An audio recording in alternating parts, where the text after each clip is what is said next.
एक मुझे लग रहा है कि आप बार बार जो बात कह रहे हैं, आपकी कोशिश रहती है कि सिर्फ छोटे एग्जाम में ही ये बच्चे संतुष्ट ना हो जाए। अगर इनमें काबिलियत है और थोड़ी मेहनत कर सकते हैं तो ये सीधे यूपीएससी के लिए ही ट्राई करें, आईएएस बनने की कोशिश करें। जी, परिस्थितियाँ हो जाती हैं। जैसे एक लड़की है, आती है, बहुत अच्छी है पढ़ने में, घर का प्रेशर है उसके ऊपर कि जल्दी से आ जाओ वापस घर पे, शादी करनी है। और वो लड़की क्या सोचती है, बोलते कि हम वो कह नहीं सकती घर में कि मैं पीसीएस की तैयारी और आईएएस की तैयारी सोच रही हूँ। उसका कहना उसका गुनाह हो जाएगा उसके घर में। तो वो कांस्टेबल के लिए बोलते हैं कि मैं कांस्टेबल का बस से परीक्षा दे के आ रही हूँ। तो मैं भी चाहता हूँ कि चलो तुम कांस्टेबल भी निकाल लो, ताकि तुम्हारी शादी थोड़ी रुक जाएगी और फिर एक स्थिरता आएगी, फिर हम लोग पीसीएस और आईएएस की ओर मुड़ जाएंगे, तुम निकाल सकती हो। और लड़की आती है 4 बजे सुबह उठ के और 6 बजे मेरे सामने बैठी रहती है। एक लड़की है, उसके हाथ की उंगलियां थोड़ी टेढ़ी हैं, तो उंगली से ऐसे फंसा के लिखती है। उसको किसी ने बोल दिया तुम जिंदगी में नहीं कर सकती हो। अब मुझे पक्का यकीन है कि वो लड़की अगर 1.5 साल रुक जाए यहाँ पर, तो इस बार के आईएएस का हम नहीं कहते प्रॉपर कुछ रैंक मिलेगा, लेकिन वो निकाल लेगी। होशियार है, ये होशियार है और मेहनती भी है। तो निर्धनता उसके आरे नहीं आएगी, चूँकि मैं हूँ और मैं कोशिश कर रहा हूँ कि उसको हौसला अफजाई करने। कभी कभी गार्जियन से काउंसलिंग करना पड़ता है, तो उनके गार्जियन को मुझे बातें करनी पड़ती है, गार्जियन को समझाना पड़ता है। खासकर लड़कियों के लिए मुझे लड़कियों के लिए खासकर करना होता है, कुछ लड़कों के लिए भी होता है। लड़के के पिताजी का फ़ोन आता है, सर आप तो बोल रहे हैं कि पीसीएस की तैयारी करवा रहे हैं, कुछ भी निकल जाता, मास्टर ही हो जाता तो हमारा कुछ स्थिति अच्छा हो जाता। घरों की मजबूरियाँ हम लोग शायद यहाँ बैठ के नहीं समझ सकते। जी जी जी ऋचा जी, ये जो गरीबी जो है ना, वो गरीबी से बड़ा जो है अभी पाप जो है, वायलेंस जो है, हिंसा जो कुछ नहीं हो सकता है। ये लड़ाई गरीबी का है। एक गरीब अपने आप को आगे बढ़ाने के लिए शिक्षा ही एक रास्ता है जहाँ से आगे बढ़ पाएगा। जब मैं ऐसा कुछ सुनती हूँ, मुझे एक बच्चा याद आ जाता है। बहुत साल पहले मैं एक एपिसोड रिकॉर्ड कर रही थी, उसमें ऑडियंस में बैठे एक बच्चे ने कहा था, वो भी पटना की स्टोरी, सुपर 30 आनंद का एक स्टूडेंट है, उसने मुझसे सिर्फ इतना कहा, दिल्ली में हम शूट कर रहे थे नोएडा में, बोला मैम गरीबी क्या होती है ना, ये आप इस एसी स्टूडियो में बैठकर समझ नहीं पाएंगी। और उसका इतना कहना था, मेरी आंखों से आंसू आ गए। और आज कितने साल हो गए उस एपिसोड को शूट किए, लेकिन मुझे आज भी जब जैसे आपने ये बात कही ना, वो मुझे बच्चा याद आया। लेकिन अब वो इंजीनियर बन के कहीं अच्छा विदेश में, अमेरिका में कहीं है। तो वाकई मुझे हर बार वो बच्चा याद आता है और मैं सोचती हूँ कि सही बात है, गरीबी क्या होती है ये हम लोग जो शहरों में रहते हैं या सब सुविधाओं के साथ रहते हैं, हम नहीं शायद समझ सकते। आप तो हर दिन ऐसे बच्चों से मिलते होंगे अरुण जी, जिनको देखकर कई बार आपकी रूह भी कांप जाती होगी कि इतनी गरीबी, ऐसे संघर्ष। एक बच्चा है जो गंगा घाट पे प्रत्येक दिन आता था, मोनू नाम है उसका, उम्र 18 साल। एक कैमूर के एक किसी गांव से आया है, दलित या एसी कैटेगरी का। वो प्रत्येक दिन गंगा घाट आ जाता था। तो बहुत छोटा सा था, मैं सोचा कि शायद ग्रेजुएट हो गया होगा। मैं इससे एक दिन बातचीत किया तो बोले नहीं, मैं इंटरमीडिएट में हूँ, ग्रेजुएशन करना चाह रहा हूँ। तो मुझे ठीक भी लगा। जब मैं देखा कि डेली आ रहा है, लिखता था वो, तो एक दिन मैं इसको डांट रहा था कि तुम क्यों नहीं इसको ऐसे लिखते हो, ऐसा क्यों हो रहा है? पढ़ने आता था आपके? पढ़ने आता था गंगा घाट पे डेली मैं इसको कॉपी तो देख लेता था और वो कोशिश करता था। तो वो बताया कि सर दिक्कत ये है कि मुझे थोड़ा काम करना पड़ता है पटना में, घर वाले बोलते हैं कि कुछ काम करो। तो मैं काम कर रहा हूँ, 3000 का महीना पर कोई काम मैं ढूंढा हूँ, मैं काम करूँगा और मैं उस कारण से थोड़ा परेशान हूँ, काम ढूंढ रहा था। तो मैं उसकी कहानी समझने की कोशिश किया। मैं बोला मोनू तुम ऐसा करो, मेरे साथ चलो। और मैं मोनू का कुछ सामान था ही नहीं उसके पास, और मेरे पास साथ वो आ गया और वो मेरे साथ रहता है। अभी यहाँ आके वो पढ़ता है, अभी पार्ट 1 में एडमिशन ले लिया है। और अगर वो बच्चा निकल गया तो समझिए अरुण कुमार का एक दूसरा जन्म हो गया। क्या बात जी बिल्कुल, क्योंकि वो निकलेगा। मुझे लग रहा है कि उस बच्चे में वो है कि वो कोशिश कर रहा है, वो अपना मेहनत कर रहा है। लेकिन मैं बता रहा हूँ नहीं, अभी नहीं करता, मेरे साथ रहता है। अरे वाह। और वो बच्चा, ये चीज़ है कि उसने बचपन में उसकी पढ़ाई ढंग की नहीं हुई, उसके पढ़ाई के बीच में इतनी रिक्तता है कि हाँ ये बात है, पार्ट 1 पार्ट 2 पार्ट 3 करते हुए मैं उस रिक्तता को पूरा कर दूंगा और वो कंपटीशन में वहीं खड़ा हो जाएगा जहाँ की एक पब्लिक स्कूल में पढ़ा हुआ बच्चा भी आईएएस की तैयारी करने में खड़ा होता है और उसमें कॉन्फिडेंस आ जाएगा। अगर वो बच्चा आईएएस बन गया तो एक बड़ा भारी आपको मिलेगा, और नहीं भी किया तो एक आदर्श वो स्थापित करेगा सोसाइटी में, क्योंकि उसने जो त्याग देखा है, जो गरीबी देखी है और किसी के द्वारा उसको जो मिला है, तो वो उसको रिटर्न सोसाइटी को करेगा। दिक्कत ये भी होती है, गरीबों को सोसाइटी के द्वारा वो नहीं मिला होता है कि वो रिटर्न क्या करेगा। ये भी एक समस्या है तो गरीबों के लेकिन प्रति आप उनका जैसा गुरु पर्सनल- अगर मिल गया तो सब कुछ मिल गया ना, अगर उसको ऐसे बहुतों की जरूरत है। मैं तो अकेला अपना दिया जला रहा हूँ और मेरा इसमें मुझे अपना स्वार्थ है, मुझे अच्छा लगता है और मुझे अच्छा लग रहा है और इसलिए मैं कर रहा हूँ। और हाँ, इससे समाज को अच्छा हो रहा है तो समय बताएगा कि कितना अच्छा हो रहा है, लेकिन मैं इसको एंजॉय कर रहा हूँ, ये भी एक बात है। एक बड़ी अच्छी इंटरेस्टिंग चीज मैं नोटिस कर रही हूँ अरुण जी, आपका कॉन्फिडेंस। कई बार टीचर्स में कॉन्फिडेंस नहीं होता, मतलब आप ये कह रहे हैं 1.5 साल ये बच्चा मेरे पास रुक गया तो ये यूपीएससी क्लियर कर लेगा या कर लेगी। ये कॉन्फिडेंस आपके पास कहाँ से आता है? क्योंकि बहुत टीचर्स हैं, कोचिंग्स हैं, महंगी महंगी कोचिंग हो रही है, इतना आत्मविश्वास कहाँ से? देखिए, मैं तो पहले भगवान को धन्यवाद देता हूँ, क्योंकि मुझे दिखता है, मुझे क्वेश्चन दिखते रहते हैं, मुझे पता रहता है कि ये 100 क्वेश्चंस इस डोमेन से आ रहे हैं। अब मुझे ये भी पता रहता है, लगता है कि आईएएस के पीटी में 70 क्वेश्चन मेरा बच्चा ये कर ही लेगा, करेगा तो उसका सिलेक्शन पीटी में हो जाएगा। मुझे क्वेश्चंस बड़े आइडिया होते रहते हैं। गंगा घाट में भी लोग आश्चर्य करते हैं कि मैं 14 दिन पढ़ाया हूँ, 12 क्वेश्चन आपके आ गए। सर, आपने इतना पढ़ाया, सभी क्वेश्चन आपके आ रहे हैं, तो कुछ या तो भगवान का है। पढ़ा था, किस एग्जाम में हुआ था ये यूपीएससी में ऐसा हुआ था, यूनियन पब्लिक सर्विस कमीशन का पीटी एग्जाम में। अच्छा। उस समय मैं 12-13 दिन ही पढ़ा पाया था और 16 क्वेश्चन आ गए थे। वो अभी बीपीएससी में लगभग सभी क्वेश्चन आ रहे हैं अपने गंगा घाट के, तो और मेंस में तो बिल्कुल आएंगे। एक लॉजिकल बात यह है कि मैं न्यूज़पेपर के साथ जोड़ता हूँ। अब मैं समाचार पत्र पर जब विचार करने लगता हूँ तो मुझे समझ में आ जाता है कि नालंदा यूनिवर्सिटी से अगर क्वेश्चन पूछा जाएगा तो वहाँ के गुरु के बारे में पूछा जा सकता है, या वहाँ क्या पढ़ाई जाती थी उसके बारे में पूछा जाएगा, या कुमार गुप्त और पाल के बारे में पूछा जाएगा। तो मैं 4 टॉपिक पर ज़्यादा ध्यान देता हूँ। अच्छा, तो एक क्वेश्चन वहाँ से नालंदा से बिहार में आना है तो एक क्वेश्चन वहाँ से आ जाएगा, तो मैं डोमेन स्पेसिफिक हो जाता हूँ। गरीबी से क्वेश्चन आना है तो सोशियो इकोनॉमिक कास्ट सेंसस अभी बड़ा न्यूज में चल रहा है, मल्टी लेवल पॉवर्टी इंडेक्स वहाँ से जोड़ देंगे, गरीबी के विभिन्न आयाम से जोड़ देंगे। असमानता मुझे दिख रहा है कि क्वेश्चन यूपीएससी में आने की उम्मीद है, तो मैं इस तरीके से जोड़ता हूँ। अगर मैं जैसे गंगा घाट पे यहाँ बैठा हूँ तो मुझे पता है कि बिहार है तो Dutch, French, English, battle of Buxar, यहाँ से तो क्वेश्चन आ ही जाएगा।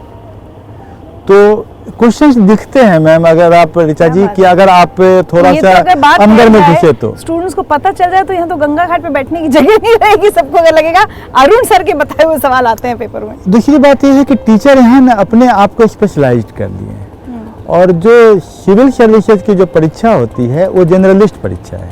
वहाँ एक टीचर को एक जनरलिस्ट की तरह सभी विषयों के साथ अपने को जोड़ना पड़ता है। शिक्षक को जरूरी है कॉम्पिटिटिव एग्जाम की तैयारी के लिए कि समाचार पत्रों से अपने विषय डोमेन को लगातार हर समय जोड़े रखना। इसीलिए मैंने एक शब्द बोला था, निरंतरता और प्रत्येक दिन कंटिन्यूटी और कंसिस्टेंसी।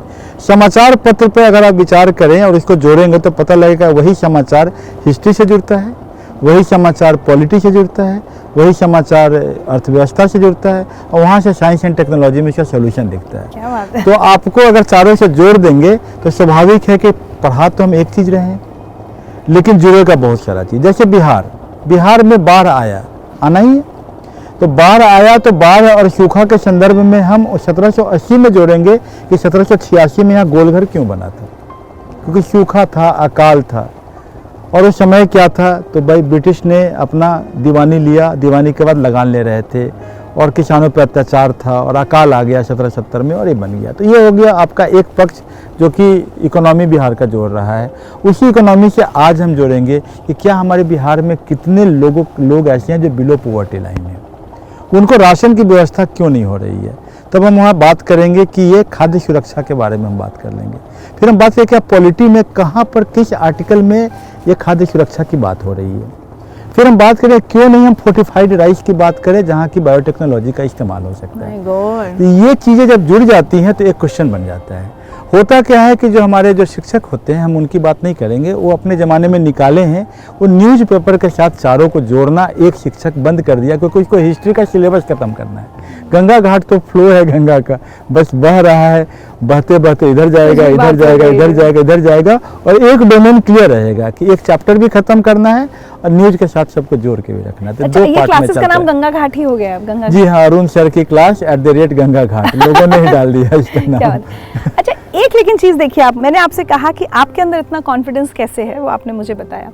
लेकिन ना एक बड़ी हमारी क्या बोले, एक सोच होती है कि बच्चे को लगता है मैं किसी महंगी कोचिंग में जाऊं। भले मैं आपको बताऊं, मैंने ऐसे केसेस खुद मैंने कहानियां सुनी है कि पिता को खेत बेचने पड़े बच्चे को यूपीएससी की कोचिंग कराने के लिए। लेकिन एक वो सोच होती है कि वहां जाएंगे तो शायद निकल जाए। एक टीचर गंगा घाट पे फ्री में ऐसे ही पढ़ा रहा है, पता नहीं क्यों पढ़ा रहा है। बच्चों के अंदर वो आत्मविश्वास कब और कैसे जागा, या क्या आपके स्टूडेंट्स में वो आत्मविश्वास है कि अरुण सर पढ़ा रहे हैं तो हम सिलेक्ट हो ही जाएंगे? मैम एकाएक नहीं हो सकता है। वही, हाँ। जब रिजल्ट बढ़ जाएंगे, बढ़ जाएगा। रिजल्ट जो है वो दिखाता है। दूसरी बात क्या है कि मेरे यहाँ जो रिजल्ट है उसका हम प्रचार नहीं कर पाते हैं। आपके जैसे लोग या आ जाते हैं समाज सेवी और जो कि जुड़े हुए हैं सच्चाई के अंदर में घुसने वाले, जो कहते हैं सच के अन्वेषी लोग होते हैं जो आप हैं, तो ये बातें कुछ सामने हम तो समाज के सच्चे नायकों को ढूंढते हैं। लेकिन अन्यथा क्या होता है कि एक रिजल्ट, इश्तिहार, एडवर्टीजमेंट, इसका एक बड़ा बड़े ऐड होते हैं। कोई ब्लू कलर का टी शर्ट पहन के अगर शाहरुख खान बोलेगा तो उसको वहाँ पर लोग ज़्यादा जाएंगे। तो ये ऐसा है। तो बात ये है कि हमें रिजल्ट दिखाना पड़ेगा और हमें मेहनत करनी पड़ेगी, और हम मेहनत इंशाअल्लाह बहुत करेंगे ताकि हम रिजल्ट दिखाएंगे तो सच्चाई दिखेगी लोगों को, तब आएंगे लोग। अच्छा, एक और चीज़, आप अकेले वन मैन आर्मी की तरह चले जा रहे हैं, पढ़ा रहे हैं, मतलब आपको ऐसा नहीं लगता कि ठीक है, जैसे अभी आपने कहा कि स्पेशलाइज्ड टीचर की एक हिस्ट्री के लिए मैं रख लूँ या किसी को बोलूँ कि कोई और आके वॉलंटियर करे, ऐसा कोशिश आपने नहीं की? मेरे बच्चे हैं ना, एक खानदान बन जाएगा। इनमें से 4 बच्चे आएंगे, वो मेरे मेथोडोलॉजी को समझ जाएंगे, वो मेरे लिए ज़्यादा असिस्ट करेंगे। थोड़ा दिन तो मुझे एकला चलोरे करना पड़ेगा। हाँ, इनके बीच में भी मेरे कुछ बच्चे आ गए हैं। एक लड़की है स्वर्णिमा, मैं देख रहा हूँ कि डेवलप हो रही है। एक लड़का है अखिलेश, एक अनुज, मैं नाम जानता हूँ। और वो एक गंगा घाट जो एक परिपाटी बनेगी और एक गुरु परंपरा में शायद चल जाए, तो ये बड़ा अच्छा। इन स्टूडेंट्स का नाम आपने क्यों लिया? ये आपकी स्टाइल ऑफ टीचिंग समझ गए हैं और मेरे साथ में है, और उन्होंने सक्सेस का एक मिसाल दिया भी है, अभी वो निकाले भी हैं। लेकिन अब वो सिलेक्ट हो गए, अपनी अपनी नौकरियों में चले जाएंगे। नहीं, गंगा घाट के बच्चे में वो आदर्शवाद रहेगा। वो हमारे साथ जुड़ेंगे टेक्नोलॉजी के माध्यम से, जैसे भी रहेगा ताउम्र हमारे साथ रहेंगे वो, ये मुझे विश्वास है। अच्छा, अब एक बहुत बड़ा सवाल ये होता है, जब कुछ लोग इस तरह से मुफ्त में पढ़ाना शुरू कर देते हैं तो आप एक बहुत बड़ी चुनौती खड़ी कर देते हैं वो महंगी महंगी कोचिंग वालों के लिए, क्योंकि उनको लगता है कि अब बच्चा हमारे पास नहीं आएगा, इनके पास चला जाएगा, ये तो फ्री में पढ़ा रहे हैं। तो वो विरोध सहना पड़ा है आपको? विरोध थोड़ा हो सकता है, हो कुछ लोग बताते हैं इस बात को, और ऐसा पहले पटना में हुआ है। मैं थोड़ा सा रहता हूँ, लेकिन एक चीज़ जानना है कि अगर आत्माहुति न दिया जाए, त्याग न किया जाए, अपना बलिदान न किया जाए, तो व्यवस्था भी तो नहीं बदलेगी। और सच्चाई में एक ताकत होती है। और हम यहाँ पर पढ़ाते गांधी हैं, तो वहाँ पर हम सत्याग्रही का लक्षण पढ़ाते हैं। तो सत्याग्रह में सबसे बड़ा है आत्मोत्सर्ग। आप अपने आप को कुर्बान कर दोगे तभी एक। लेकिन यहाँ आपको किसी तरह से परेशान करने की कोशिश कभी नहीं हुई? थोड़ा बहुत होता है, लेकिन किस तरह से? बिहार के लोग अच्छे हैं, अच्छे लोगों की संख्या ज़्यादा है। थोड़ा बहुत जब होता है तो वो टेक केयर हो जाता है। जैसे हम जिसको कोचिंग माफिया कहते हैं, उनकी तरफ से आपके लिए कभी कोई दिक्कत खड़ी की गई? अभी मेरे पास उतने रिजल्ट नहीं है कि उनका बहुत ज़्यादा प्रभावित हो। अभी 15 रिजल्ट है और यूपीएससी का मेंस का रिजल्ट आना बाकी है, और आगे शायद उम्मीद कर सकते हैं कि होगी तो व्यवस्था देखी जाएगी। अच्छा, किसी भी चीज़ को हम कई बार अरुण जी फ्री में स्टार्ट तो कर लेते हैं, उसको सस्टेन करना मुश्किल होता है। ये बहुत प्रैक्टिकल चीज़ है, ज़रूरतें होती हैं, स्टेशनरी है या कुछ भी चीज़ है, या रोज़ का खर्चा चलाना है। आपका खर्चा कैसे चलता है, और आपका अपना पर्सनल खर्चा कैसे चलेगा अगर आप फ्री में पढ़ाएंगे? और देखिए, मेरा एक अपना पेंशन आ जाता है, वो भी, उसकी भी राशि अच्छी है, आदतें भी ठीक हैं। कम खर्च में काम चल जाता है। और दूसरी बात यह है कि जो बच्चे हैं उनको पेन और कॉपी ही तो चाहिए, वो कोई बहुत बड़ी समस्या नहीं है। और एक मोबाइल की समस्या उनके साथ कभी कभी आता है कि कोई मोबाइल उनके पास हो जिसमें कि मैं टेलीग्राम में मैसेज दूँ और देख लें, तो उन समस्या से तो थोड़ा बहुत जूझते हैं। कभी कोई लोग कुछ जब गिफ्ट करते हैं तो मैं उनको रिटर्न बच्चों में कर देता हूँ। तो कुछ लोगों ने किताबें दी पहले, तो किताबों को मैंने दे दिया, कुछ लोगों ने पैसे भेजे, तो उन पैसों से मैंने कुछ बच्चों को कुछ ज़रूरत के सामान उनको मैंने उपलब्ध करा दिए। तो ऐसा बहुत ज़्यादा पढ़ाई में बहुत ज़्यादा इन्वेस्टमेंट की ज़रूरत नहीं पड़ती है, और जहाँ तक मेरी बात है तो मेरा पेंशन आ जाता है, उससे मेरा काम चल जाएगा, वो बहुत बड़ी बात नहीं है उसके लिए जी। गंगा घाट में एक माइक लेके ही तो पढ़ना, माइक का बैटरी लगता है बस। कभी कभी मौसम दिक्कत करता है, क्योंकि मैं भी सड़क पर बच्चों को पढ़ाती हूँ, इसलिए मुझे पता है कि कभी सर्दी ज़्यादा है, कभी तेज़ गर्मी हो गई, कभी बारिश हो गई, फिर उस दिन क्लास कैंसिल करनी पड़ती है। बड़ा इंटरेस्टिंग है, मैं बच्चों को निरंतरता की बात करता हूँ। बारिश हो जाती है तो स्वाभाविक है थोड़ा शेड हम खोज के कहीं बैठते हैं, तो ये तो हो जाता है। लेकिन ठंड और जो गर्मी की बात है, मैं उनको बोलता हूँ इसके साथ तुम्हें अपने को एडजस्ट करना पड़ेगा। बगल में शोर हो रहा है, उसके बीच में तुम्हें मेरी आवाज़ को खोज के सुन लेना पड़ेगा। वाह। क्योंकि क्या होगा, तुम एग्ज़ाम हॉल में जब बैठोगे तो बगल में वो टीचर जो तुम्हारी इन्विजिलेशन कर रहे हैं वो भी अपना सोशल मीडिया चला रहे होंगे, बातचीत कर रहे होंगे, तो फोकस रखना पड़ेगा। तुम्हें अपने कॉपी पे फोकस रखना पड़ेगा, और ये तुम्हारी ट्रेनिंग है, जो ट्रेनिंग वहाँ पर काम देगा बेटा। तो ये बच्चे इस बात को समझते हैं। और एक लड़का है मयूरेश, एग्ज़ाम दे के आया तो बोला सर मेरे सेंटर पर तो इतना हल्ला हो रहा था, लेकिन मेरे परीक्षा में कोई बाधा नहीं हुई, क्योंकि गंगा घाट ट्रेनिंग काम किया था।